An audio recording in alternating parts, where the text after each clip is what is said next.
நம்ம இன்வெஸ்ட்மெண்ட்ஸ் ஜேர்னியில் ஸ்டாக் மார்க்கெட்டில் ஏர்னிங்ஸ் அப்படின்னு ஒன்று இருக்குது. எல்லா கம்பெனியும் அவங்கவுங்களோட ஏர்னிங்ஸை குவார்ட்டர்லி பேசிஸில் அனௌன்ஸ் பண்ணுவாங்க. அப்படி இருக்கும்போது சம்டைம்ஸ் நீங்கள் நோட் பண்ணி பார்த்தீங்கன்னா ஏர்னிங்ஸ் நல்லா இருக்கும். ரெவென்யூ பீட் பண்ணியிருப்பாங்க, இபிஎஸ் பீட் பண்ணியிருப்பாங்க, நெட் இன்கம் பீட் பண்ணியிருப்பாங்க. இருந்தும் ஸ்டாக்ஸ் கீழே போகும். அது எதனால் அப்படின்னு பார்த்தீங்கன்னா அவங்களோட ஃபோர்காஸ்ட் சம்டைம்ஸ் தப்பாக போகலாம், ஆர் ஃபோர்காஸ்ட் சம்டைம்ஸ் கம்மியாக இருக்கும். ஸோ ஸ்டாக் மார்க்கெட்டில் வால் ஸ்ட்ரீட்டில் எப்போவுமே எப்படின்னா என்ன அச்சீவ் பண்ணாங்கன்றதை விட என்ன அச்சீவ் பண்ண போகிறாங்கன்றதுல தான் இன்வெஸ்டர்ஸோட ஃபோக்கஸ் நிறையவே இருக்கும்.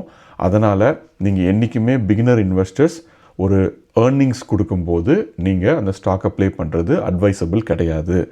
அதனால் நீங்கள் வந்து எனி ஈவெண்ட், அது குட் நியூஸோ பேட் நியூஸோ, you want to take a bullish trade or a bearish trade, wait for 3 days.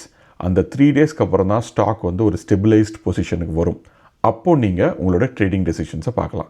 இந்த மாதிரி இன்ட்ரெஸ்டிங்கான இன்சைட்ஸ் உங்களுக்கு தெரியணும் அப்படின்னா ஸ்டாக் பிக்கரை ஃபாலோ பண்ணிக்கோங்க. தேங்க்யூ.